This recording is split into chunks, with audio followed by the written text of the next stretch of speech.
Shalom. Ya Bapak Ibu Saudara yang dikasihi oleh Tuhan, firman Tuhan pada hari ini, saya berikan tema sedikit mungkin bagi beberapa dari antara kita unik. Ya. Saya berikan tema, aku ini ulat dan bukan orang. Saya ambil dari Mazmur 22. Saya akan membaca untuk kita semua, Bapak Ibu Saudara, ayat yang ke-7 dan ke-8. Pemazmur berkata, tetapi aku ini ulat dan bukan orang. Celah bagi manusia, dihina oleh banyak orang, semua orang yang melihat aku, mengolok-olok aku, mereka mencibirkan bibirnya, menggelengkan kepalanya. Amin. Bapak Ibu Saudara yang dikasihi oleh Tuhan, sebelum kita bicara lebih jauh, bagaimana pemazmur sampai berkata seperti ini, saya mengajak kita untuk melihat tentang harga diri kita terlebih dahulu. Ya. Bicara tentang harga diri, itu adalah pandangan keseluruhan individu tentang diri sendiri. Harga diri mencakup bagaimana individu memandang dirinya sebagai pribadi yang cakap dan berharga. Nah, bagaimana kita menilai diri kita? Nah, ketika kita berusaha untuk menilai siapakah aku ini, tentunya kita perlu tahu siapakah kita, harga diri kita ini di hadapan Tuhan. Yang pertama, Bapak Ibu Saudara perlu ketahui bahwa kita itu manusia adalah gambar Allah. Dalam bahasa Yunaninya itu adalah selem dari Allah. Di dalam Kejadian 1 ayat 27, di situ dikatakan, maka Allah menciptakan manusia menurut gambarnya, menurut selemnya. Menurut gambar Allah diciptakannya lah dia, laki-laki dan perempuan diciptakannya lah mereka. Selem itu bisa berarti diterjemahkan patung, bisa berarti diterjemahkan model, itu selem. Kalau zaman dahulu, Bapak Ibu Saudara, tidak ada foto, ya. Kalau sekarang foto presiden ada di mana-mana, di kantor kita dipajang, itu selem. Ya. Kalau zaman dahulu saudara, Kaisar Romawi tidak ada foto, jadi setiap di mana daerah dia kuasai, diletakkan patung kaisar di situ. Itulah selem. Sehingga ketika orang itu melihat kepada selem dari kaisar itu, orang itu akan memberikan penghormatan. Bukan kepada patungnya, tetapi kepada selem, kepada kaisar itu sendiri. Itulah yang dimaksud dengan selem. Bapak Ibu Saudara yang dikasihi oleh Tuhan, kita ini selemnya Allah. Ya. Seharusnya ketika orang melihat kita, orang itu melihat Allah. Karena kita ini adalah selem. Nah, oleh sebab itu tidak heran Bapak Ibu Saudara, kita itu manusia, itu sangat berharga dan mulia di hadapan Allah. Karena memang kita ini selem dari Allah. Bapak Ibu Saudara, tanpa kita sadari kita sering mengagumi selem kita. Ya, suka selfie, cepret gitu ya, cepret gitu ya. Terus kita lihat foto kita, wah ini loh, aku tuh dengan baju, cocok ya kalau aku foto pakai ini. Itu selem kita saudara. Foto kita. Jadi tidak heran saudara, kita itu di hadapan Allah itu begitu sangat berharga dan mulia. Dan Tuhan berkata, aku itu sangat mengasihi engkau. Yesaya 43 ayat 4. Engkau itu sangat-sangat berharga di hadapan Allah. Nah, Bapak Ibu Saudara yang dikasihi oleh Tuhan, jika manusia menempatkan dirinya, harga dirinya sesuai dengan porsinya, sebagai selem dari Allah, itu sehat. Sebaliknya, Bapak Ibu Saudara, jika kita ini menempatkan harga diri kita ini berlebihan atau berkekurangan, itu menjadi sakit. Nah, kita akan lihat bagaimana contohnya berlebihan atau justru berkekurangan. Untuk mengenal ini, kita perlu tahu siapakah kita di hadapan iblis. Siapakah kita ini di hadapan iblis? Yang pertama, iblis itu berusaha untuk membuat harga diri kita itu berkelebihan. Bahkan menjadi sama dengan Allah, saudara. Itu iblis. Dan kemudian ketika di Taman Eden, iblis itu berkata kepada Hawa, kalau kamu makan buah pengetahuan yang baik dan jahat ini, kamu akan jadi sama seperti Allah. Jadi iblis itu berusaha membuat kita, saudara, itu sampai berkelebihan, bahkan akan kita itu menggeser kedudukan Allah itu sendiri. Nah, itulah yang sebetulnya sedang terjadi kepada iblis. Di mana di dalam Yesaya 14 ayat 14 di situ dikatakan, aku hendak naik mengatasi ketinggian awan-awan, hendak menyamai yang maha tinggi. Saudara, kita itu tanpa sadar, ya, ketika kita ada di dalam keluarga kita menempatkan diri bukan lagi sebagai salem dari Allah, tetapi kita itu adalah Allah itu sendiri. Tidak bisa diganggu gugat. Nah, itu iblis, saudara. Nah, kemudian Tuhan Yesus berkata kepada orang Farisi dan ahli Taurat yang menempatkan dirinya sebagai pemimpin agama, sebagai otoritas yang gak bisa diganggu gugat. Tuhan Yesus berkata, iblis itu bapakmu. Nah, itu kita mesti berhati-hati, saudara. Kita itu hanyalah salem dari Bapak. Ya, kita nggak bisa menggeser kedudukan Allah itu di dalam keluarga, di dalam lingkungan, di dalam masyarakat. Nah, kalau saya perhatikan manusia sekarang berusaha untuk mengejar karir, mengejar jabatan, tanpa sadar, saudara, kalau kita nggak deket sama Tuhan, kita menempatkan diri itu sebagai Allah. Nah, itu hati-hati. Iblis itu berusaha untuk membawa kita itu berkelebihan seperti itu.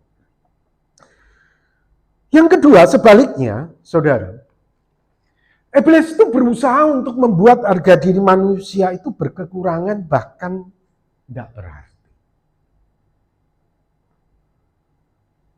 Dia sekarang tidak membawa berkelebihan, justru sekarang sama iblis, di satu sisi manusia itu bisa dibuat tidak berarti, tidak berguna sama sekali. Itu yang pernah terjadi dengan Ayub. Ketika Tuhan mengizinkan Ayub itu digoda untuk dikendalikan oleh kuasa kegelapan, Tuhan izinkan itu. Apa yang terjadi dengan Ayub? Ayub itu berkata seperti ini. Ayub membuka mulutnya dan mengutuki hari kelahirannya. Dan akhirnya Ayub berkata, lebih suka aku dicekik dan mati daripada menanggung penderitaanku. Aku jebuk, aku tidak mau hidup untuk selama-lamanya. Biarkan aku hari-hariku hanya seperti hembusan nafas saja. Saudara, ketika iblis itu Tuhan izinkan berkarya, ya saya katakan berkarya di dalam hidupmu. Karena itu juga yang Tuhan pernah lakukan kepada Ayub, dan saya kira juga pada tingkat tertentu Tuhan itu juga mungkin izinkan itu terjadi kepadamu. Ya, bisa saja saudara, engkau mengalami satu titik terendah di dalam hidupmu, sehingga engkau yang tadinya melihat dirimu sebagai orang yang spesial, orang yang begitu berharga, tetapi ketika Tuhan itu berperkara dengan engkau, ada satu titik engkau merasa engkau itu nggak berarti sama sekali. Dan lebih baik mati. Saudara, Mazmur 22 ini adalah, saya katakan ini adalah Mazmur di mana titik terendah dari pemazmur. Mazmur mengalami, Raja Daud ini mengalami, dia sama sekali tidak berharga dan tidak berarti. Dia tidak bisa lagi melihat dirinya sebagai gambar Allah, sebagai selem dari Allah, sebagai potret dari Allah, saudara. Justru dia menyadari, aku ini ulat dan bukan orang. Aku ini ulat dan bukan selem dari Allah. Saudara, Tuhan izinkan pemazmur itu mengalami masa-masa yang sulit, masa-masa yang berat, sehingga dia mengalami, saya katakan, krisis identitas, krisis harga diri pada waktu itu. Dan Tuhan izinkan itu terjadi kepada pemazmur. Saya tidak tahu, dan Alkitab juga tidak mencatat apa yang menjadi latar belakang pengalaman yang dialami oleh Daud ini, sehingga dia berkata, aku ini ulat, aku ini bukan orang, aku itu betul-betul ulat, bukan orang, kata pemazmur. Kita nggak tahu secara pasti apa yang menjadi latar belakang pengalamannya, tapi kita akan lihat pengalaman traumatik yang dialami oleh pemazmur ini. Sehingga pada akhirnya dia berkesimpulan, aku itu ulat, aku itu bukan orang, aku itu bukan selem dari Allah. Aku itu sama sekali nggak berharga. Nah, yang pertama Bapak Ibu Saudara, kita akan lihat pengalaman dari traumatik yang dialami oleh pemazmur ini. Ya, padahal pemazmur ini seorang raja. Tapi Tuhan izinkan dia pada titik terendah di dalam kehidupannya. Yang pertama Bapak Ibu Saudara, kita melihat di dalam Mazmur 22 ayat 1 sampai dengan ayat ketiga. Pemazmur itu merasakan Allah itu telah meninggalkan dirinya dalam tempo yang lama.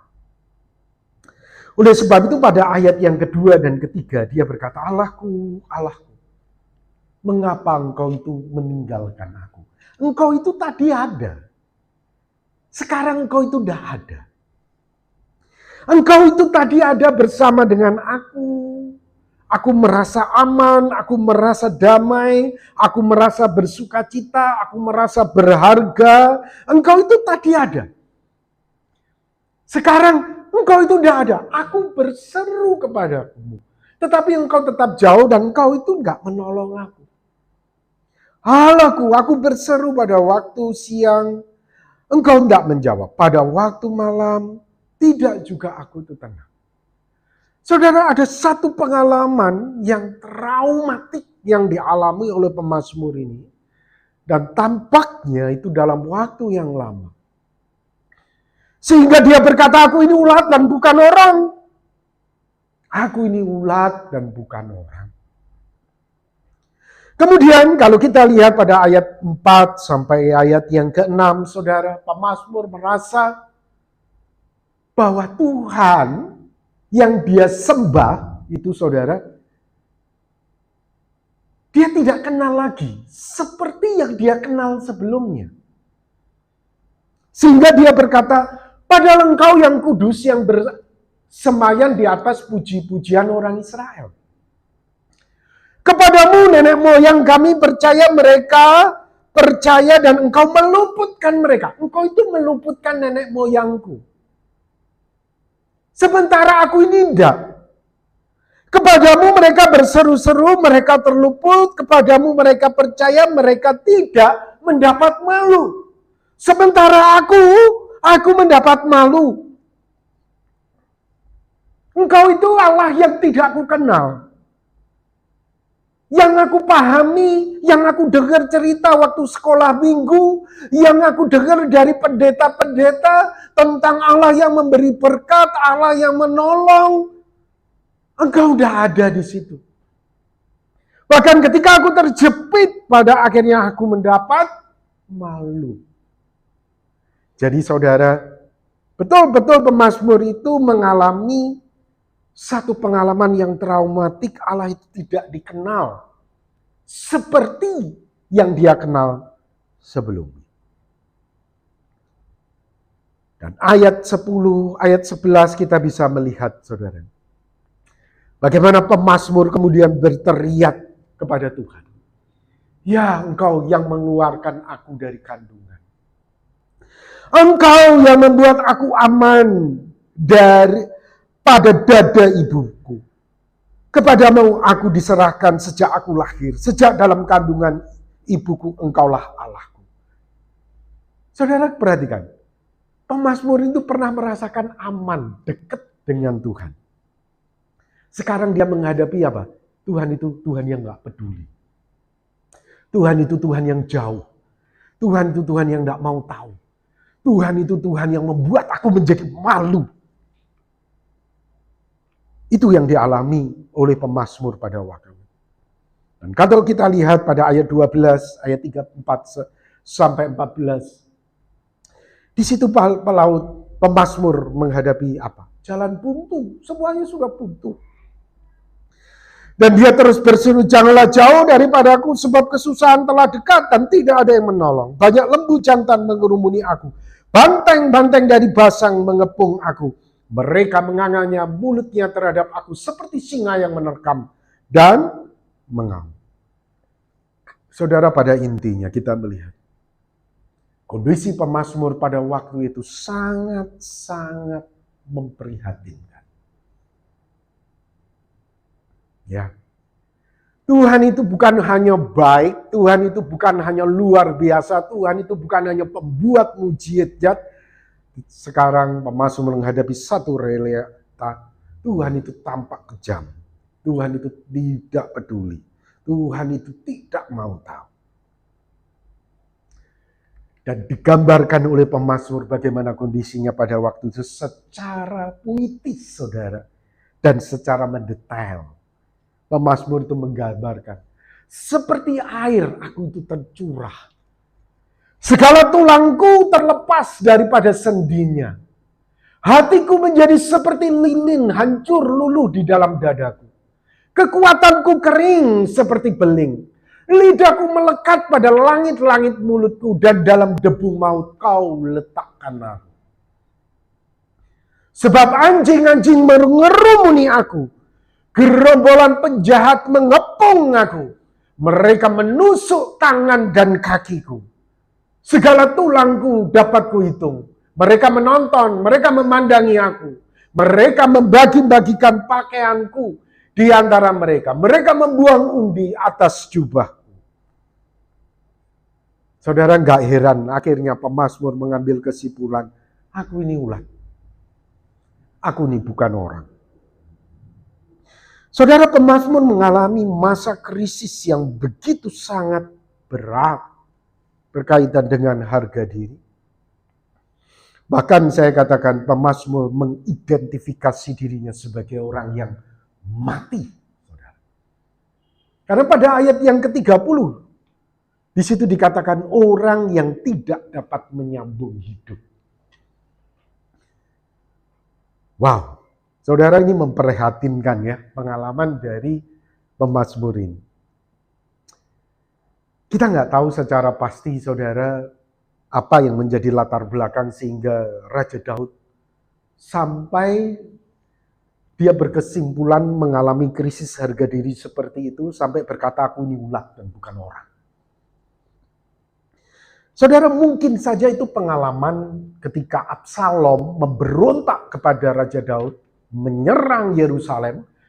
Raja Daud keluar dari Yerusalem, lari dari kota itu untuk menyelamatkan dirinya. Mungkin itu yang menyelatar belakangi atau ada pengalaman yang lain, saudara. Dan sementara Raja Daud itu lari keluar dari Yerusalem, Absalom anaknya itu masuk ke dalam Yerusalem, melecehkan istri-istri dari Raja Daud itu di hadapan umum, saudara.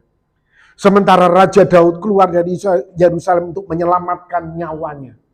Simei, salah satu keluarga dari raja sebelumnya, yaitu Saul, itu di jalan melempari Daud dengan batu, saudara, melempari Daud dengan batu, dan kemudian mengutuki Daud. Terkutuk kamu, apa yang sudah kamu lakukan kepada Saul, sekarang kamu diperlakukan oleh anakmu, terkutuk kamu. Bayangkan saudara, ini raja dikutukin oleh rakyat biasa sambil dilempar batu. Saudara, ketika itu Abisai, panglima militer dari Daud, berkata kepada Daud, "Tuanku raja, kubunuh saja Simei."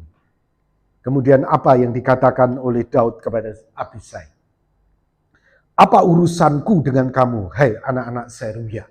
Abisai, "Biarkan ia mengutuki. Sebab apabila Tuhan berfirman kepadanya, kutukilah Daud, siapa yang akan bertanya, mengapa engkau berbuat demikian?" Saudara, ini benar-benar krisis identitas, krisis harga diri yang dialami oleh Daud pada waktu itu. Wow, luar biasa. Sampai dia sebagai raja aja tidak mau membunuh Simei. Dia bisa membunuh dia, tapi dia sudah merasa apa? Aku ini ulat. Dan mungkin Tuhan sudah mengutukin aku, kutukin Daud. Aku ini tidak ada harganya lagi. Siapakah aku ini? Sehingga aku harus membunuh Simei. Siapakah aku ini? Aku ini cuma ulat. Apakah aku ulat itu bisa membunuh Simei? Seolah-olah dia itu, aku tidak punya hak untuk membunuh Simei. Mungkin Tuhan itu sudah berkata, kutukin itu Daud. Ini ulat. Ulat, saudara. Sebaliknya, justru Daud berkata, mungkin Tuhan akan memperhatikan aku ini yang ulat ini. Tuhan akan membalas yang baik kepadaku sebagai ganti kutuk orang itu pada hari ini. Saudara, ini pengalaman Daud yang begitu sangat sulit, ya. Dan saya percaya mungkin di antara kita, Tuhan izinkan juga mengalami pengalaman seperti Daud. Di satu sisi, engkau pernah merasakan Tuhan itu begitu sangat dekat dengan engkau. Begitu sangat berharga dan mulianya engkau. Tetapi pada satu titik Tuhan itu sedang mendidik engkau.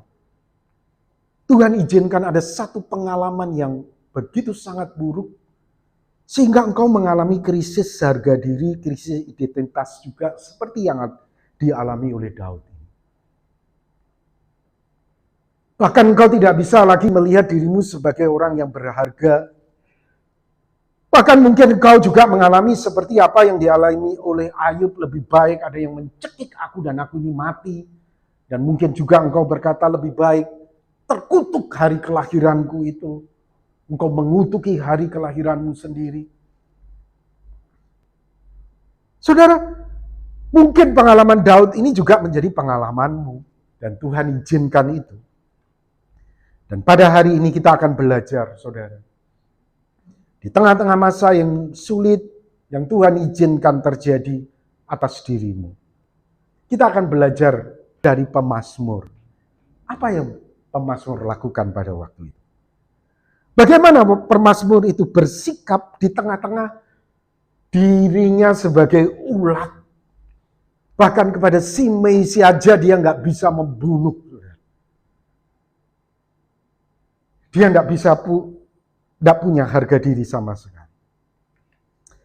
Saudara, kalau kita lihat di dalam Mazmur 22 ayat 20 sampai 22. Menariknya adalah di tengah-tengah ketidakberhargaan, ketidakberartian, pemazmur ini tetap berharap pada Tuhan.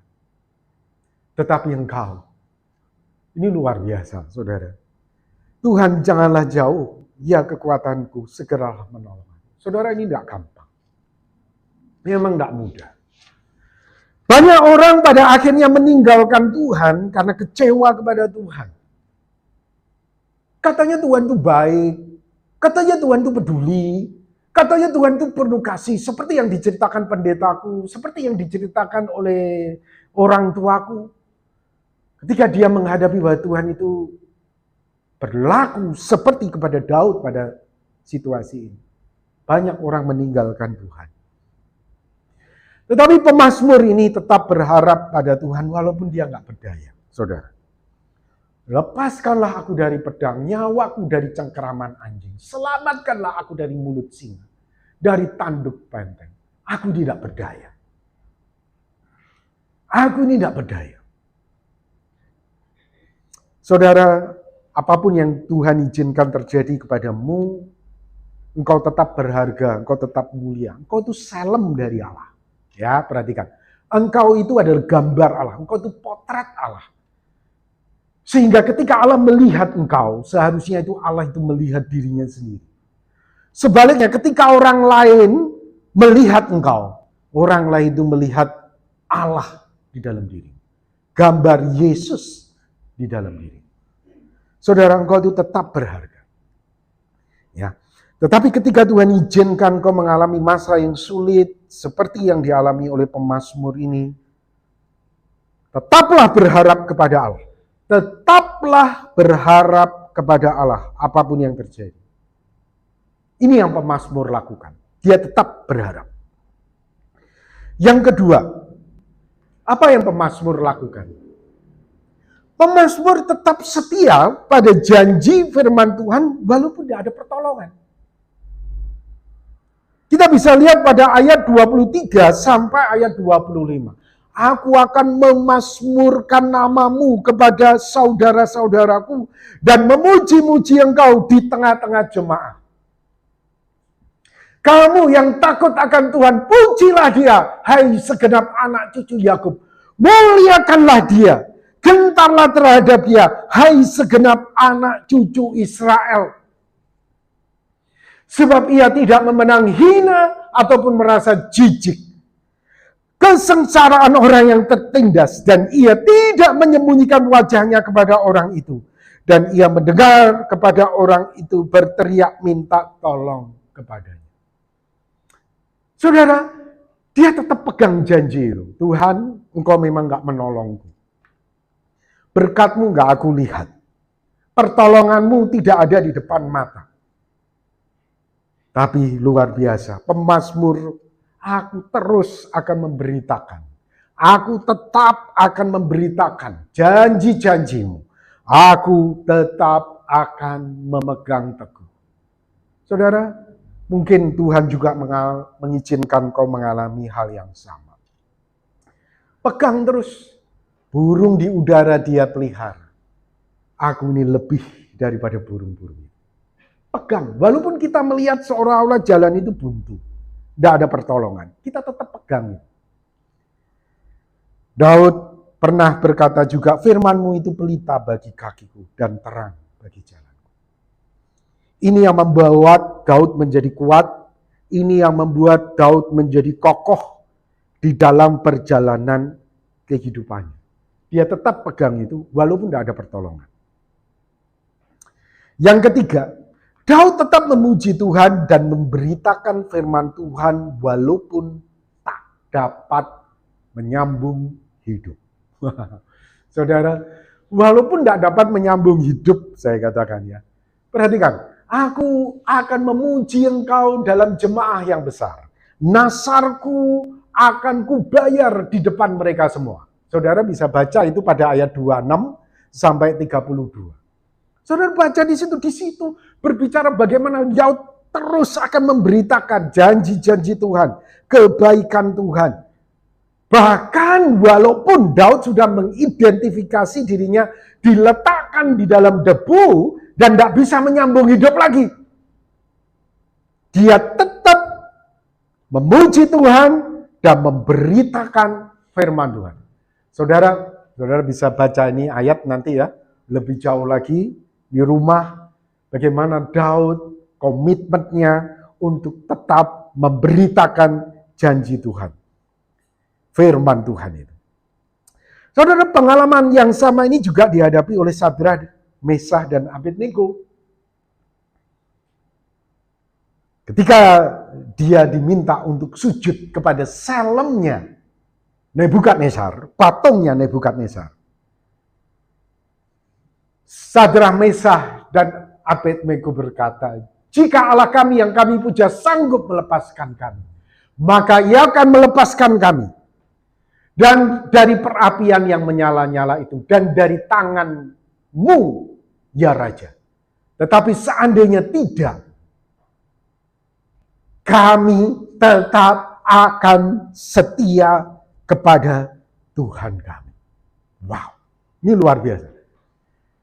Ini sudah tidak bisa menyambung hidup, saudara. Seandainya pun tidak, kami pun tetap akan setia kepada Yahweh kami. Wow, saudara. Ini ulat yang luar biasa. Ya. Ini ulat yang sesungguhnya ini adalah selem Allah itu sendiri. Ini betul-betul emas yang murni, saudara. Ini selem yang betul-betul menggambarkan Allah itu sendiri. Wow, ini ulat yang sebetulnya bukan ulat.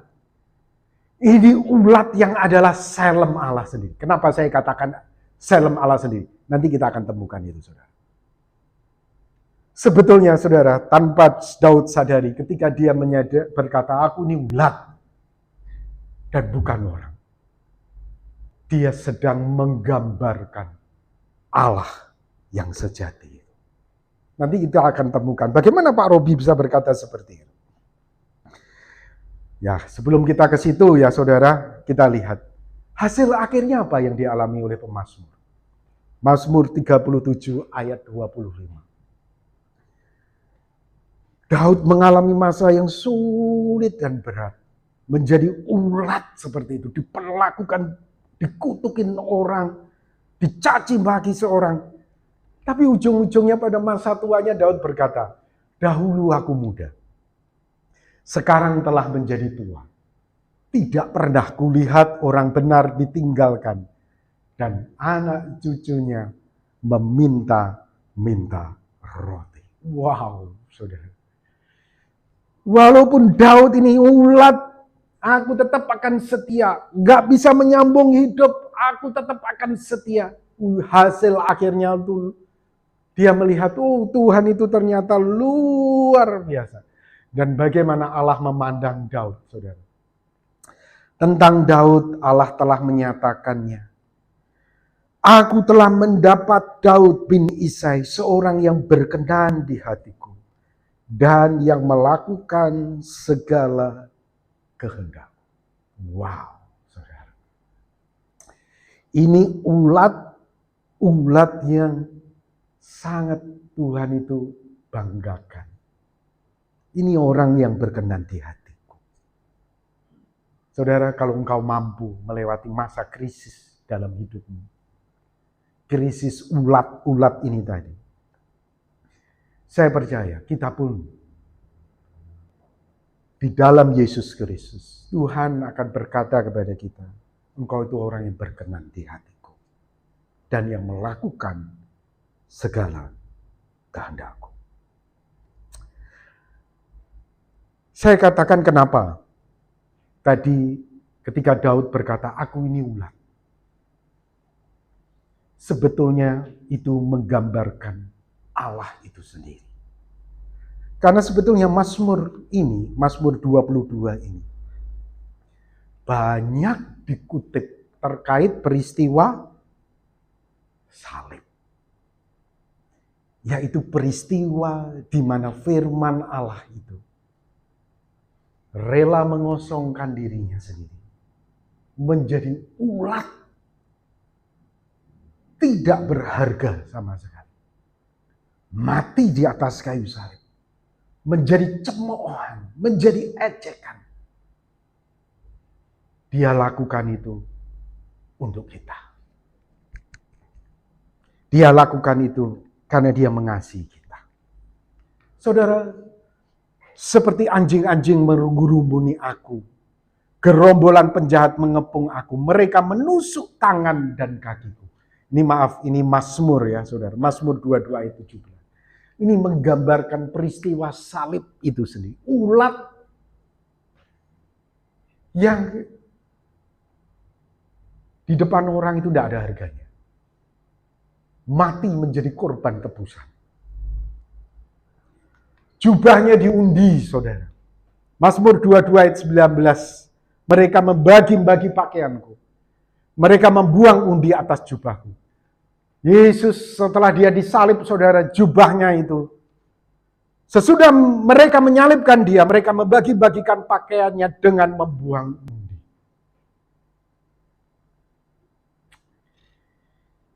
Kemudian, saudara, mereka mengolok dan menggelengkan kepala. Aku ini ulat, bukan orang. Celah bagi manusia, dihina oleh banyak orang. Semua orang yang melihat aku mengolok-olok aku, mereka mencibirkan bibirnya, menggelengkan kepalanya. Dan apa yang terjadi dengan Tuhan Yesus di atas kayu salib, saudara, dikatakan di dalam Matius 27 ayat 39. Orang-orang yang lewat di sana menghujat. Ini tuh ulat. Tidak ada artinya ini orang. Sambil menggelengkan kepala. Bahkan, saudara, pada satu titik, di atas kayu salib itu, secara letterlock, Tuhan Yesus itu mengutip perkataan dari pemazmur. Di dalam Matius 27 ayat 46, Allahku, Allahku, mengapa engkau meninggalkan aku? Allahku, Allahku, aku ini ulat, menanggung dosa seluruh umat manusia di atas kayu salib. Saudara, sebetulnya itulah Allah kita. Dia rela merendahkan dirinya untuk menunjukkan betapa besarnya kasihnya bagi kita. Bahkan ulat itu yang tergantung di atas kayu salib itu, saudara, dia mati. Dia tidak menyambung hidup. Lalu Yesus dengan suara nyaring menyerahkan nyawanya. Dia mati, saudara, di atas salib itu. Dia mati.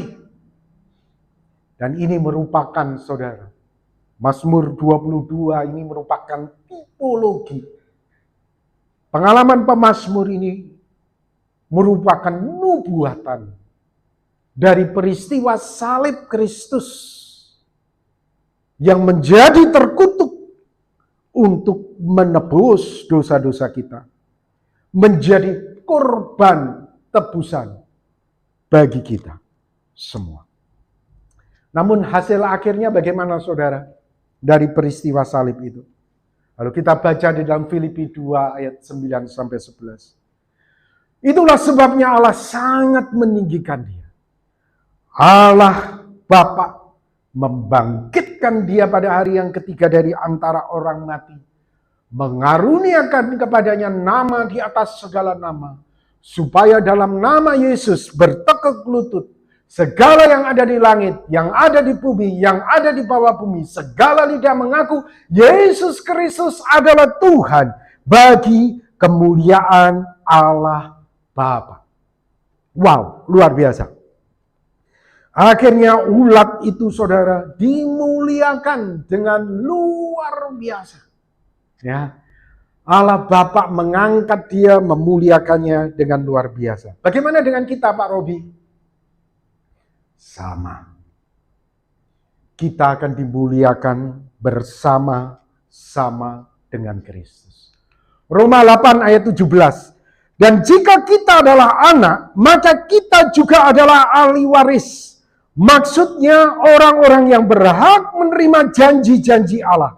Yang akan menerimanya bersama-sama dengan Kristus. Yaitu jika kita menderita ulat bersama-sama dengan dia, supaya kita juga dimuliakan bersama-sama dengan dia.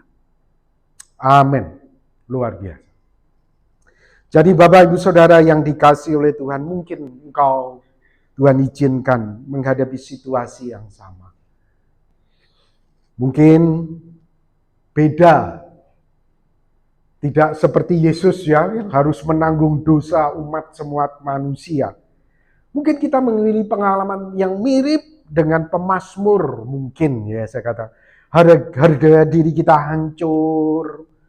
Kita ini udah tidak berdaya lagi. Tuhan itu sudah seolah-olah Tuhan yang gak kita kenal. Saudara, kita belajar dari pemazmur ya. Tetap berharap pada Tuhan. Tetap berharap walaupun tidak berdaya. Jangan lari dari Tuhan. Tetap setia pada janji firman Tuhan. Pegang itu janjinya. Ingat kamu itu berharga dan mulia. Ingat itu, pegang itu janjinya. Walaupun nampaknya tidak ada pertolongan. Yang ketiga, tetap memuji Tuhan dan memberitakan firman Tuhan.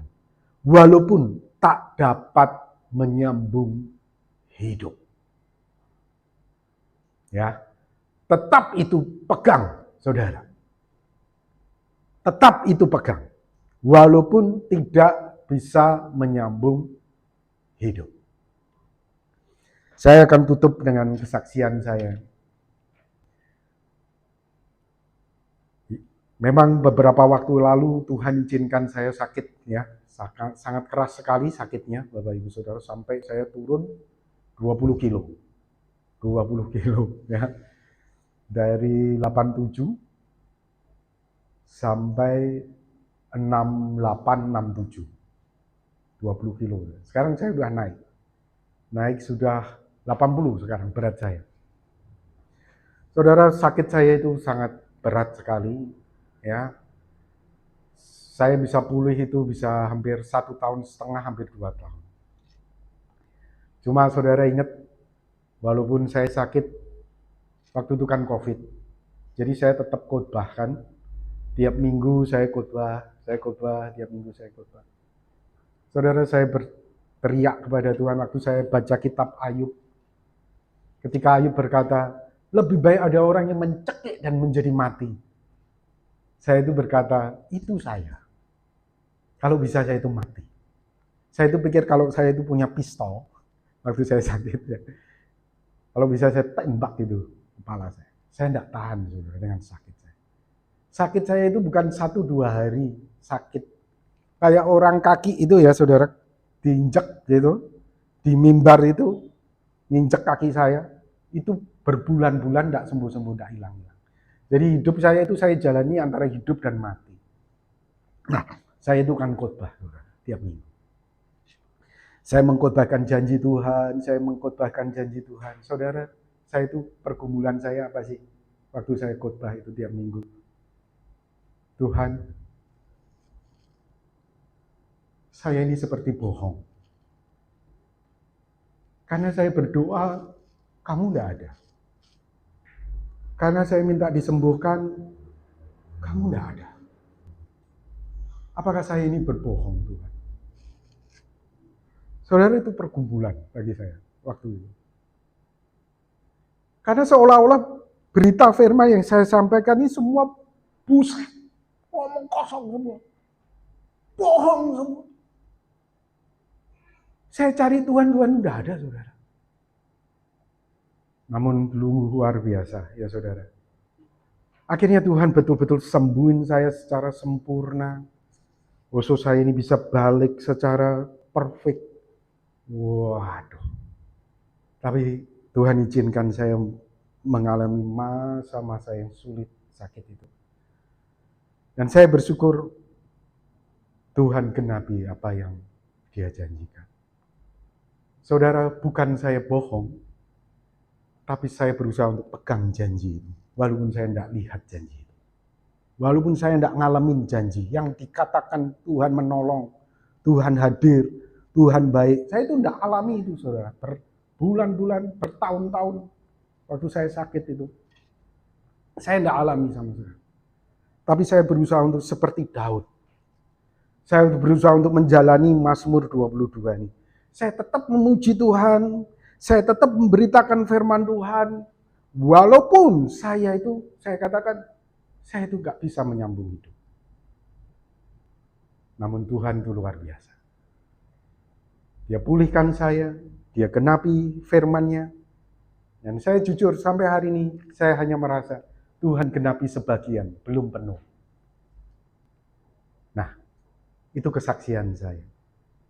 Mungkin Bapak Ibu Saudara juga mengalami pengalaman yang sama. Kita belajar dari Daud. Satu hari kita akan berkata, saudara, ketika Tuhan izinkan itu terjadi, kita akan berkata seperti Daud, dahulu aku muda, dan sekarang aku sudah menjadi tua. Tidak pernah aku melihat orang benar ditinggalkan. Amin. Mari kita akan berdoa bersama-sama. Tuhan, kami bersyukur untuk berkat dan kemurahan-Mu yang Tuhan sudah nyatakan di dalam kehidupan kami. Tuhan, berkatilah jemaat-Mu supaya iman mereka bertumbuh di hadapan-Mu. Kami bersyukur ya Tuhan, Engkau rela merendahkan diri-Mu, menjadi sama dengan manusia, menjadi ulat di atas kayu salib itu untuk menebus dosa-dosa kami. Dan Tuhan, ketika Engkau pun mengizinkan kami mengalami pengalaman-pengalaman yang sulit seperti yang dialami oleh Daud, Tuhan, Engkau akan menolong kami. Seperti Engkau telah menolong Daud. Kami percaya ya Tuhan, Engkau akan meninggikan kami bersama-sama dengan Kristus. Seperti Kristus juga ditinggikan. Seperti Daud juga ditinggikan. Tuhan, hamba berdoa untuk setiap hamba-hamba-Mu di tempat ini, pergumulan iman mereka, tantangan yang mereka hadapi. Tuhan tolong mereka, Tuhan lawati hidup mereka, supaya mereka berkemenangan di dalam Engkau. Di dalam nama Tuhan Yesus Kristus, kami berdoa dan kami bersyukur. Amin. Saya kembalikan